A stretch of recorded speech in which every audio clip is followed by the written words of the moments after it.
Welcome back to another episode of the Whatever Buddy podcast. Episode 90 is here and we're ready to go. On today's episode, we talk about Corey Feldman. What does Ryan think? What does Jonny think? What does the world think? We shall find out. We're going to talk about Kiss. Kiss, Kiss, Kiss, because we love to talk about Kiss, and there's a lot to talk about as the farewell tour has come to an end. And serial killers in LA, true story, we're going to get to the bottom of it. So sit back, enjoy yourself a little bit of that mushroom tea and relax, and enjoy the show. So with no further ado, Ryan and Jonny.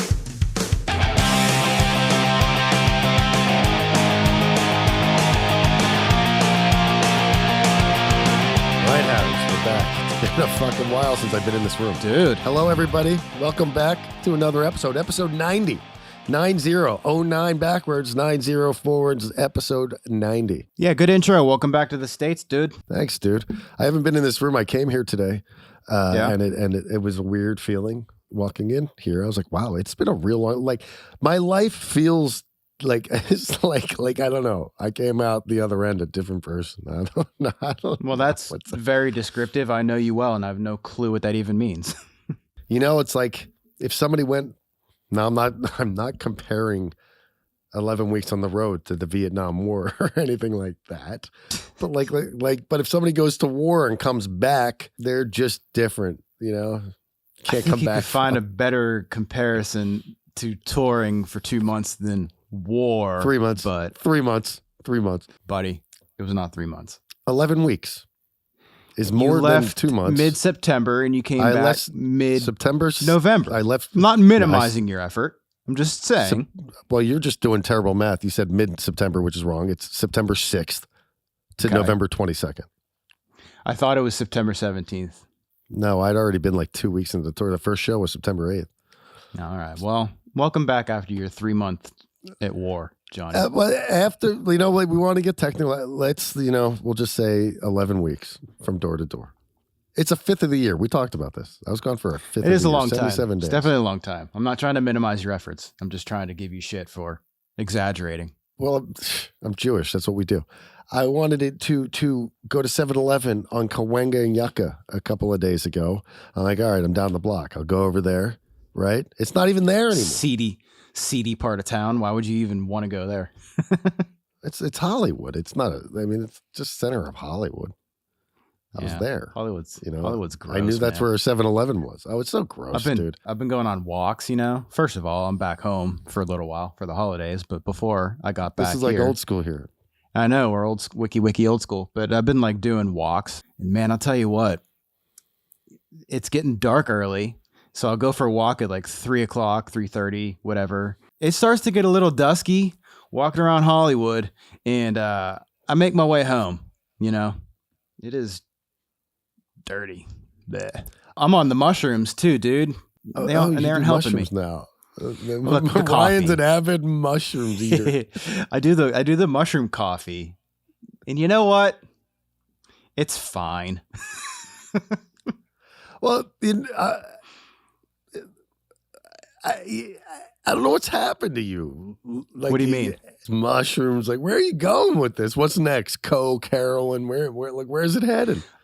No, I'm drinking the mushroom coffee. Mushroom coffee is in like the microdosing. Yeah, kind, like the microdosing mushroom coffee.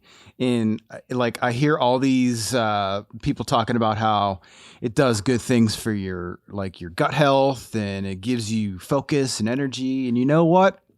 It's fine. Does it do anything? It gives you a little bit of focus. I suppose there's a little bit of focus.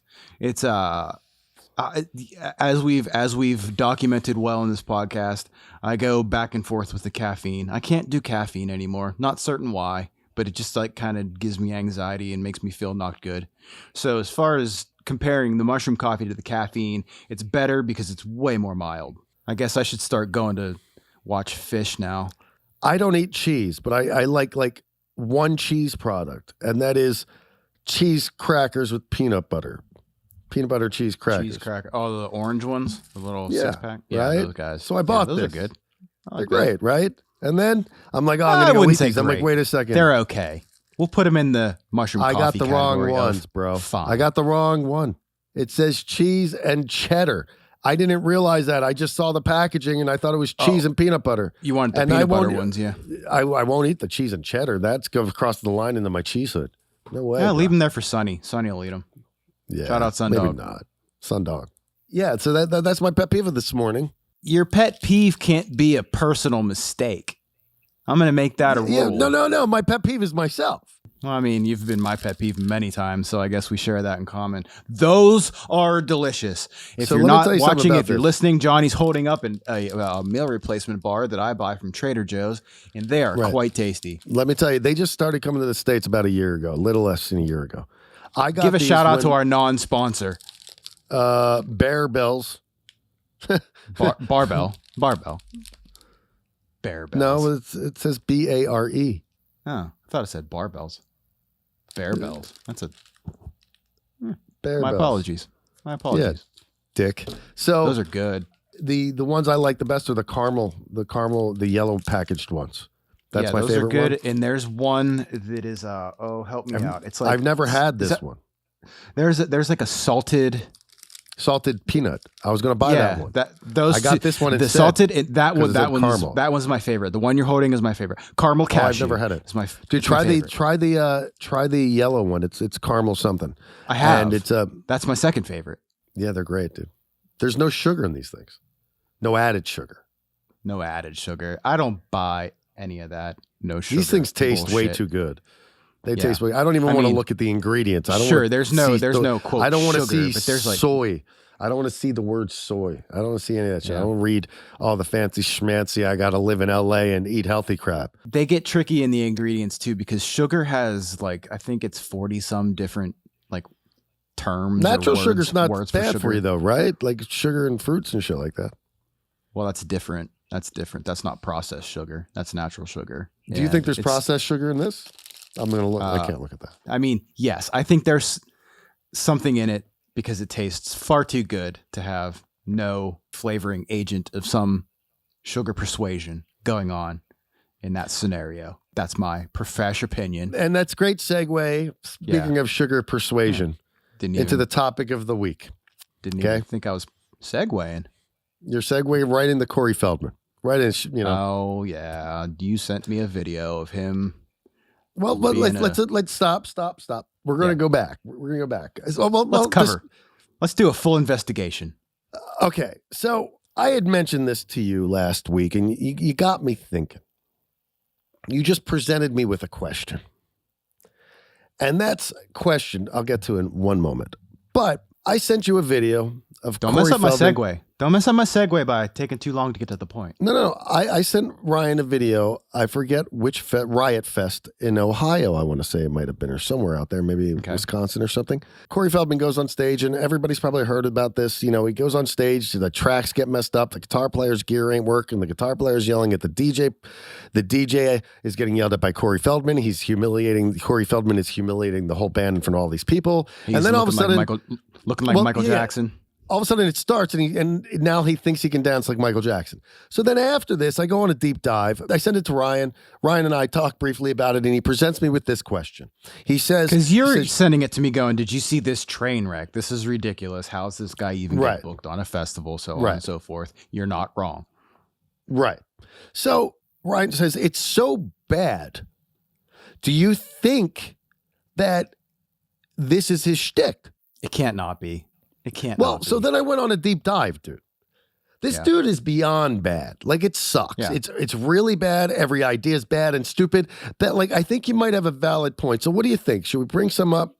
Take a look at some of these, when he messes up lip syncing so bad because he's dancing and he doesn't care. Obviously he wants people to know that he's lip syncing when he's got all the angel girls that can't play their instruments up there with him. Maybe they could. I don't know. Maybe they played. It just happens too often. If you go down the deep dive of the videos like you did, it's one time you'll see him playing guitar and the microphone pops him in the face. I've seen 3 or 4 videos of the microphone popping him in the face. And then I've seen... Or is he an idiot though? Maybe he's an idiot. Delusional idiot. And then every time the tracks don't work, and there's one where it might even be that Riot Festival, and I can't pull the video up because it'll get the video gets us flagged on YouTube, but we could talk about it. And if you're interested, you can look these up because they're very easy to find on YouTube. But there's one where like there's a screen behind him and the tracks are messed up. I don't know why his computer would be controlling the screen, but you can see on the screen instead of like his I guess logo or whatever the screen. I don't think it was Riot Fest, because Riot Fest you couldn't see anything on the screen because it was daytime. You can see the computer and you can see the guy, like you see the mouse like clicking around trying to get it back on track. It's crazy, dude. Like, just like we're talking about it. I think it's hilarious. I think it's part of it. It's got to be part of his shtick, dude. It's got to be. Maybe it's not though, dude. Like, no, but think about it. Think about this guy. If nobody knows who Corey Feldman is, it's possible if you don't know who he is. He was an '80s child actor who was in all sorts of movies. He's Corey Feldman. Not just an '80s child actor. He was like the '80s child actor. Well, he was one of the two Coreys. There was Corey Feldman and Corey Haim, and those two guys were like in every like teen movie. And then he was just like in a bunch of stuff. Lucas, Stand By Me, all those, all of them. And he grew up with a lot of money, with parents apparently who were fucked up. He tried taking down every, I guess he's had bad things happen to him as a child from older people in the entertainment industry. All sorts of crazy stuff. Wasn't he one of the ones raising the flag on Michael Jackson? I don't know. He put out like this be all tell all thing that he was supposed to live stream, and then the night of the live stream, his thing got hacked and it never aired. Another technical error. Yeah, it's I think this though. He might just be a delusional idiot who thinks he's good. You know what I mean? Like there's a difference between him and like say Donald Trump, right? Donald Trump knows he's lying. He knows he's lying about everything. Corey Feldman may truly believe he's good. I don't believe you. I'm sticking to the shtick. But why? Like, how can you not see my side here? I mean, I'm not saying I don't see your side. I'm just saying I don't agree with it. I think. Is it just more fun not to agree with it? Because it just seems like cut him off. You're like letting him off the hook. I'd rather think that he's a fucking complete lunatic than letting him off the hook. Like I'm not letting him off the hook. I think he's potentially smarter than that would make him smart. Well, yeah, I was gonna say that'd make him smart. Yeah, I think he's smarter than people give him credit for. I think you look at it and it's easy to laugh at. And look, dude, it's hard enough to get your band booked on a festival like that. Granted, his name helps, but people are not going to listen to his music. If you go to see Corey Feldman, you're not going to. You're going to see Corey Feldman. He doesn't need to make. You're going to see Corey Feldman, and you're going to see what's going to happen next. Well, you don't necessarily. Well, that's the case after Riot Fest. That was probably like, listen, this is what we're going to do. It's Riot Fest. Yeah. I don't know them, but I like thinking like. You like thinking people are going to listen to his music? No, I don't think anybody's going to listen to his music. I think they're going to just see a childhood actor in person. Like Keanu Reeves when he goes out with his fucking band. People don't go to listen to the band's music. They go to see Keanu Reeves. I think it's the same concept. I'm not saying that yours isn't right, and he very well could be way smarter than anybody is giving him credit for. But I just think it's more fun to think that he's a fucking loose cannon about to just blow a gasket if he hasn't already. That just sounds like a more fun proposition. I'll keep saying it until it's pounded through. What are you more likely to go see that show for? His songs or what may happen? Yeah, but I don't think people know like all this stuff that happened. Riot Fest, this thing happened while I was on the road. So that was like this fall. So he's been doing this nutty shit for years. But I mean, okay, so that the Riot Festival is an extreme example of like tracks failing. I think that's the only time that his fucking crazy shit got the pop culture. But let's go on just a every single time basis. He's doing the dances and he's singing. He sings well enough to not be terrible, but bad enough to not be good. Holy crap. I'm going to try that again. He sings well enough to not be awful where you're like, I can't listen to this, but it's not good. And it's just, it's right on that line of brilliantly hilarious. Yeah. I can't get over, here comes the comeback kid, like that whole fucking thing. And then like they mess it up. Is it comeback kid or comeback king? Comeback kid. And then it gets messed up, and he's trying to get the band to start doing it again. It's like, yo, bro, like how humiliating is a hired guy to have to do that? You're singing a song you better be paying called a lot. The Comeback. You're singing a song called The Comeback King, and you have to start it over. Yeah, it's the comeback kid, I think. Oh, so kid, then I thought it was King. But Whatever. then he's like real disrespectful to his band and stops the show and humiliates the band in front of the entire huge crowd there. So I would think that if that is his shtick, why would anybody sign up for that as a hired guy? That guy ain't fucking paying a lot. I'm sure, People thirsty for gigs, dude. How much would it cost you to play drums for him? For him? We're going on tour for a month with Corey Feldman. What's your day rate? My day rate is 1,000. Yeah, dude. No less.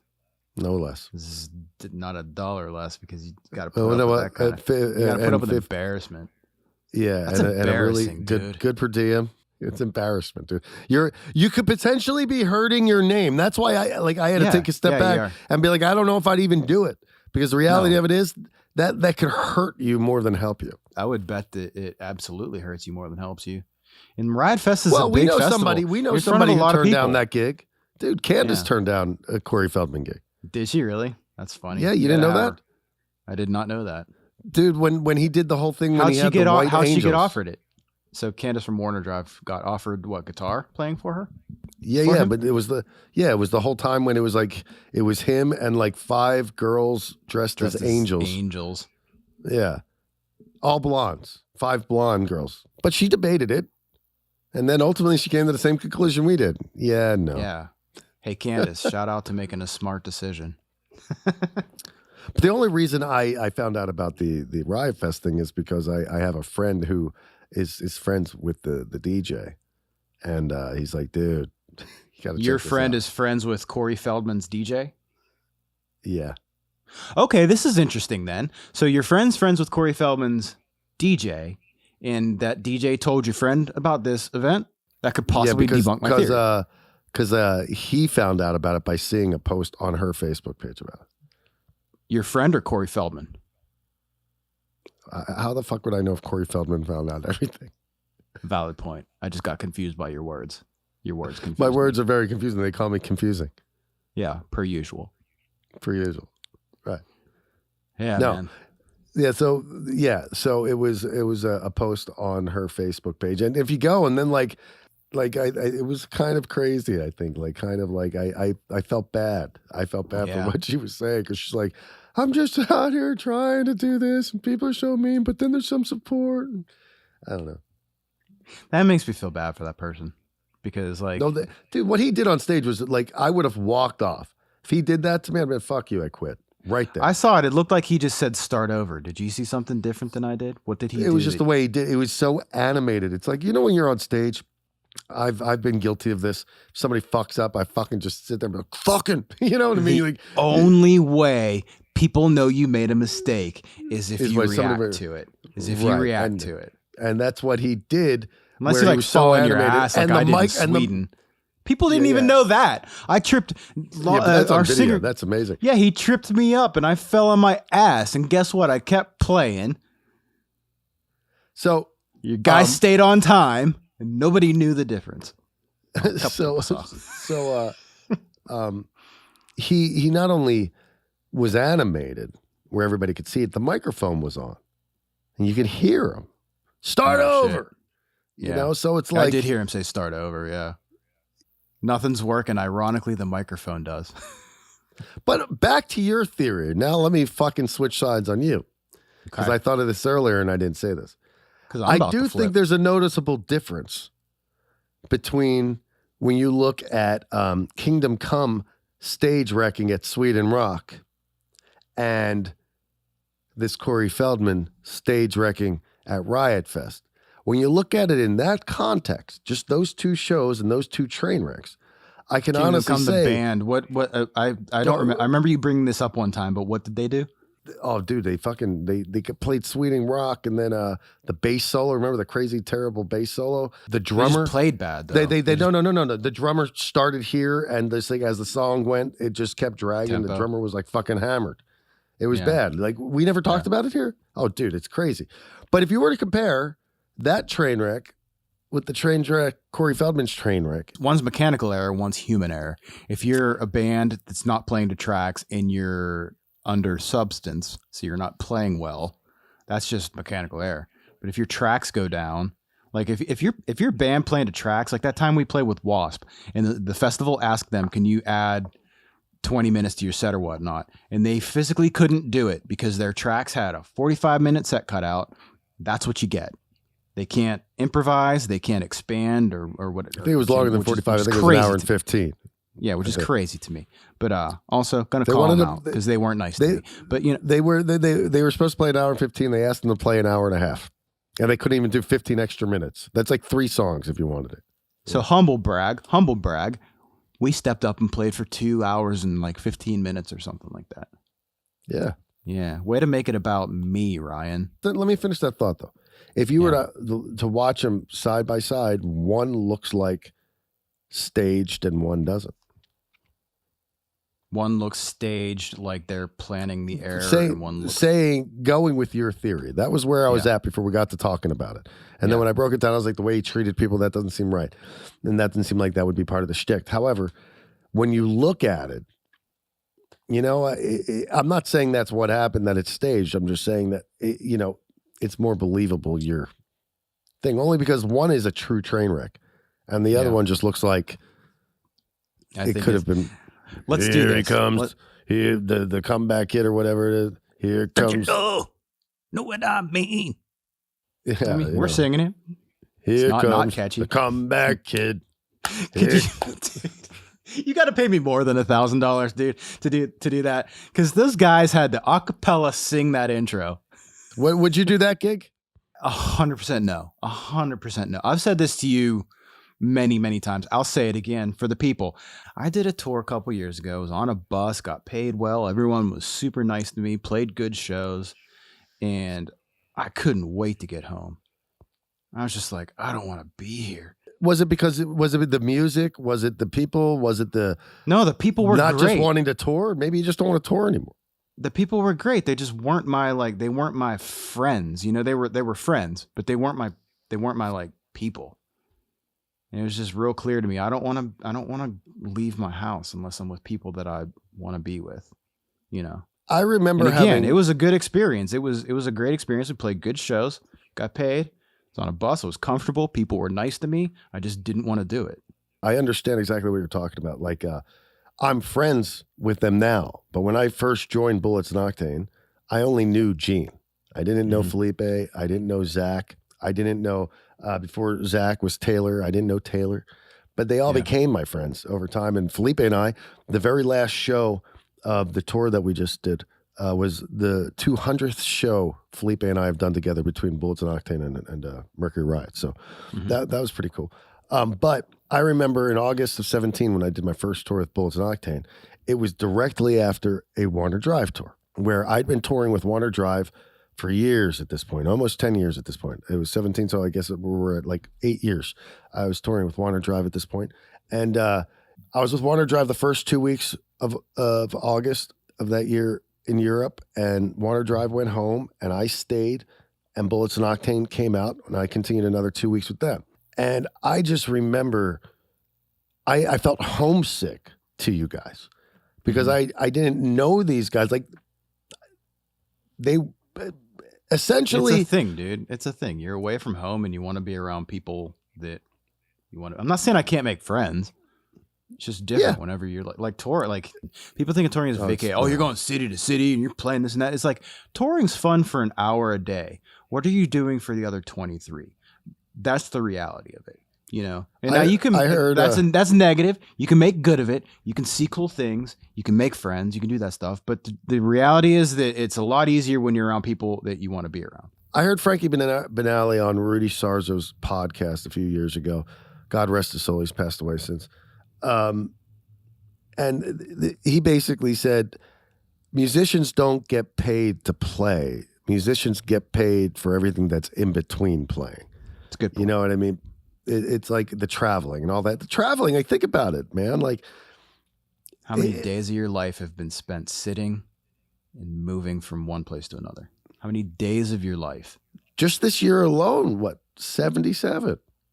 And probably more because we've done some other stuff. No, but I mean, if you take that 16-hour flight and you take that 2-hour drive from A to B, and then you take the 16-hour flight back, and then you do it over year after year after year, how many years of your life have been sitting with a seatbelt on? God, I don't know. You know, I don't know if I ever told you this. Dude, when we started this tour, we left September 6th. We arrived in Europe on September 7th. We picked up a motorhome, picked up all the gear, and then got in the motorhome and drove 16 hours straight through the night to the very first gig. Got to the first gig 2:30, 1/2 hour before loading. You know, that night, that show's actually online, and you can just see how tired we are. It's not that we suck; we play really well, but like our energy level is like just like. And I remember after that show, I was like really dead to the world. It was really weird. Jet lag, everything. It was just it was all brutal. Anyway, traveling's rough. It is. You know, I tell people all the time, they're like, man, you're going to all these cities. How cool. I'm like, listen, the reality of it is this. I see the venue and whatever bar or coffee shop is close to the venue, and that is it. Mm-hmm. That is what I see of a city. And I go there and I get a coffee in my track pants because I'm an athlete. Like the ones I'm wearing now.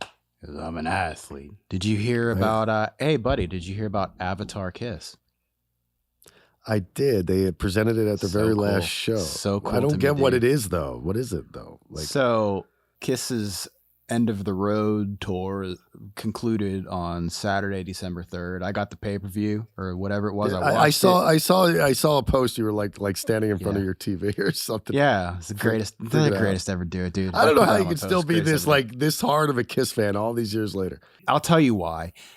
It was their last show. I saw them at the Hollywood Bowl November 2nd, and then this was their last show live streamed from Madison Square Garden, and it brought back every last bit of nostalgia from me learning to play guitar when I was a kid, putting in Kiss CDs, learning to play guitar. It brought all that back, and I heard from a reliable source, and I'm not going to say it, but remember a couple years back when it was like Kiss is going to replace their members so they can keep touring?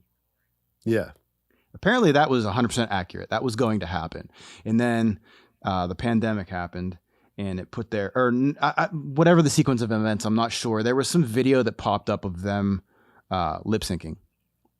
And they made the decision, okay, we're going to do a farewell tour. This is the final tour. And we're going to go out and it's done. And then you're thinking it's done. And at the very end, you know, if you've ever seen Kiss, they when they're done, they do Rock and Roll All Night. They're done. Explosions go away and they play God Gave Rock and Roll to You, and it's like on the screen it says like thank you Kiss loves you Los Angeles or whatever. Well, so on the final show, that part of the show, they start God Gave Rock and Roll to You, and it's like this video with all the avatars, and it's really cool, dude. Like, look, I'm not in AI scares me. I don't like it. Can I see it? No, because I'll pull up a picture of it. Yeah, give me 1 second. AI scares me. I don't like it, but like I love it for this. Because AI is not writing songs for Kiss. AI is making their songs cool. You know what I mean? I was talking to some dude the other day who worked at a think tank for AI for I guess internet shit or whatever that you call that technology, and he said everyone's freaking out over this AI thing. He's like the technology isn't as good as everybody thinks. I'm like, what about Spotify writing songs? He's like, give it 10 years. Well, that's what he said. 50 years. Give it 100 years. He said 2035. It might be a different story. Yeah. Humans are going to wipe themselves off the planet. Yeah, we're going to destroy ourselves. But that's a tangent. Here's AI Kiss. It kind of looks like the cover band.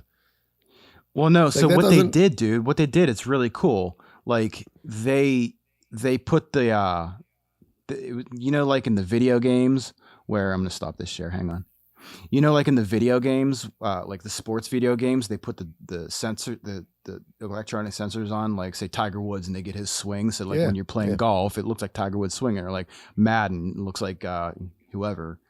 Give me a football player. I can't think of any. I know. what you're TJ talking Watt about. looks Yeah. like him, Yeah. So they did that, and it made the actual members of Kiss like look pretty real, except in the video. Like, look it up on your own. It's really cool. Like, they're actually in shape. Like, Gene Simmons has these big bat wings and everything, which he does in his character, but he's 70-some-year-old guy. He doesn't move like he did when he was 20. So now there are these characters that can like fly on dragons and literally blow things up. And there's like, So are they going to sparks tour coming with out. this shit? What's going to happen?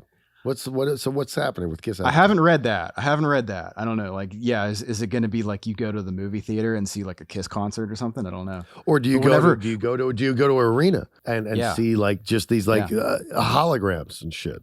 Because like the whole like I said, I got the whole nostalgia like 100% kicking in watching the end of the show. The show's coming to an end, and I'm starting to get sad. And I'm like, I had a copy of their set list. I knew what the set list was going to be, and it's like, plus I've seen it enough times that I know like there's 2 songs left or whatever, and I'm getting sad. And then at the very end, they go, "This is just the beginning," and their faces pop up, and it says a new era begins, and it's like, yeah, dude, my favorite band's continuing. Maybe I'm too excited, but I did. I brought my Kiss. I brought my Kiss thermos to the podcast today just because I've been in that world. You just bought into the Kiss video game, bro. I totally bought into it. I bought into, dude. I've bought into it for how many years now? Gene keeps fucking getting you for the money. Yep. Gene sitting back Yep. enjoying a nice cappuccino Yep. off of that little motherfucker. Hey, you're Gene, doing take now. my money. Did they play any songs without the makeup? And when Paul, when it was the original lineup back They together, did they play? No. They do anything? So Nothing. there, I saw a picture like Ace Frehley and Peter Criss posted the Saturday morning of like them standing in New York City, and like it was like, oh, they're going to be at the show. It's like, oh, they're going to come up and play. No, Kiss did a Kiss show, and Did they show up and watch? They had to be there. They didn't show them though. They didn't have any of that. They were I wonder offered. why they did. I wonder why they did. I can understand Peter not and Ace bringing said them up no. on stage. I can No, I it's can not understand them. not bringing them up on It's not stage. them.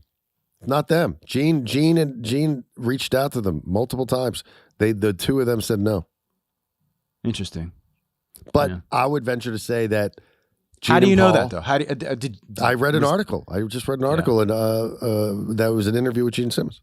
I think those guys are really good at the back and forth, just to keep I you think so engaged, too. But But to be honest with you, it's back to the Corey I Feldman thing. Is it Schtick? Were they doing that to troll people this so ain't- people this- would be this ain't interested? it. 100%. this isn't this. Well, I don't think it's a shtick. I think what happened was there's 2 sides of this story, and that is Gene and Paul kept the band alive while Ace and Peter took settlements and relinquished their ownerships in Kiss. Then they did the reunion tour and they agreed to different stuff, or they agreed to terms. Peter learns halfway through the reunion tour that Ace is making more money than him. That causes the first of many rifts to come. The reunion from Who cares? '96. You're making millions, you dummy. Well, to be honest, I broke that down. I read about that too. I guess it's on the principle. reunion, the reunion tour. I did the math on this like 2 days ago. The reunion tour, Ace made $7.5 million, and Peter made $5.1 million. Now, just you got to put inflation in that. This is What did Gene and 1996, Paul and I couldn't get exact quotes on that, but the tour generated over $150 million.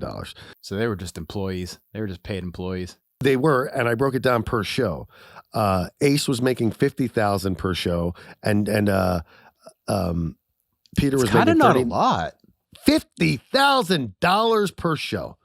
Now we're talking greed money. Okay, I understand that the 2 dudes are making a lot of fucking money, and that Ace and Peter.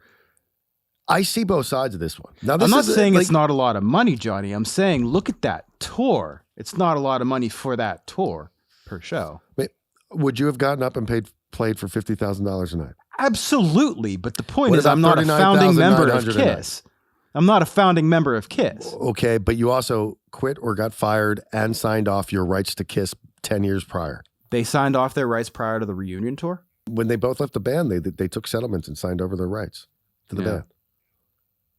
And then, That's a tricky like, one. dude, listen, and coming from the business standpoint, let me just say, Gene and Paul kept the brand alive for the 15 years in between. However, devil's advocate. You're not wrong. I don't disagree with you, but devil's advocate. Okay. We were talking about this the other day. They did the makeup thing until the makeup thing didn't work for them anymore. They took the makeup off. They ran with that until it didn't work for them anymore. Then the grunge era came and they tried a grunge album. People were like, hell no. So they had to put the makeup back on if they were going to continue. Was that the album after Revenge? Yeah, Carnival of Sins Souls. Souls? Carnival of Souls. It was a fun album, whatever, but it's not a Kiss. It doesn't sound like Kiss. They had to put the makeup back on. And I would argue that at that point, those two guys, Ace and Peter, had leverage. Maybe they used leverage to get $50,000 a show. I don't know. But like that was their... I don't know. Did you ever see Second Coming documentary? Yeah. Okay. Peter could hardly play.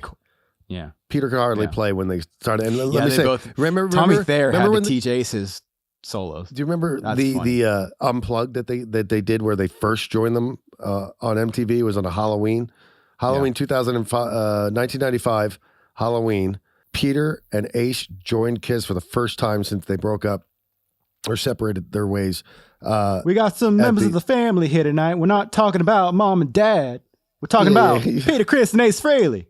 You do a really good. You do a good Paul Stanley, dude. So I was obsessed with that band.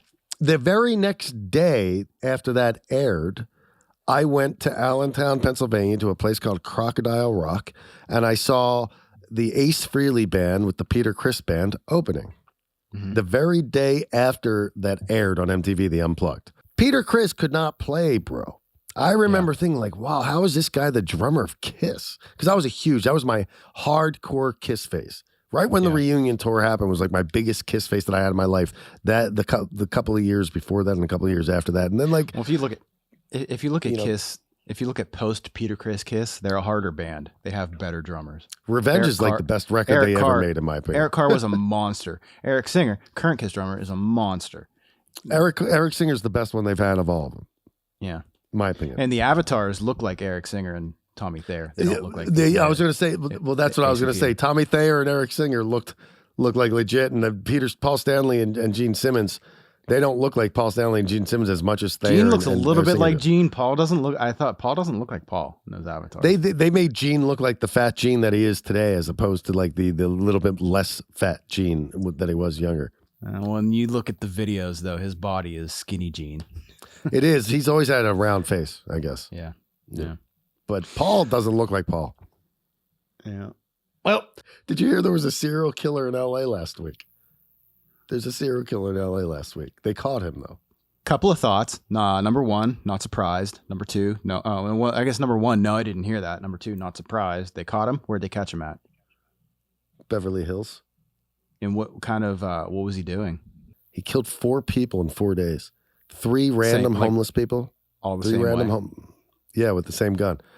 3 random homeless people, and then one guy he just randomly followed home, fucking killed him in his garage when he parked his car. Jeez. They found him because of surveillance video. It's not like the Night Stalker would have never gotten away with what he got away with if we had today's technology. Yeah, there's cameras everywhere now. But the guy was driving like a BMW like 4 Series, and it got caught on camera, and he was driving through Beverly Hills, and the automatic tag ID'd it, and the Beverly Hills police pulled him over, found the gun in his car. That's terrifying, dude. You know how many, let's be honest. Also, way to end the podcast on a dark note. I'll indulge you for a minute, though. Like, think of your daily interactions with people. You've come across someone that's killed someone.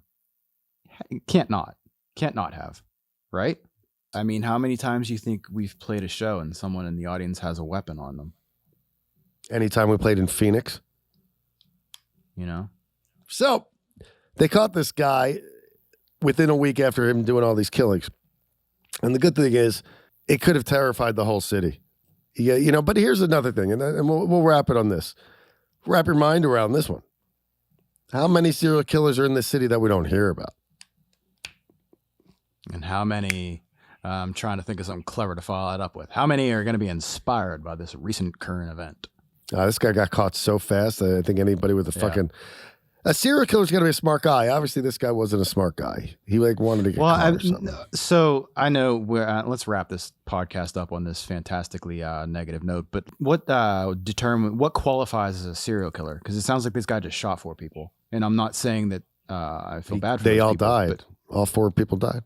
But don't serial killers usually have like an MO? No, Night Stalker had no MO. He was stealing. Well, I guess that's the MO. But no, they don't. Ted Bundy. They don't have like a pattern. Well, this guy's pattern there for a second was he killed 3 random homeless in 3 different parts of town. Yeah. That's, I think, probably what does it, is when they get one or more than one murder. Maybe it's either done the same way, like, in Manson's case, they painted the wall, or in Ted Bundy, I don't know. Sometimes they leave notes, like was it Son of Sam used to write notes to the. Who was it? Who was the guy who used to write notes to the newspaper? Zodiac Killer. Zodiac Killer used to write notes to the newspaper.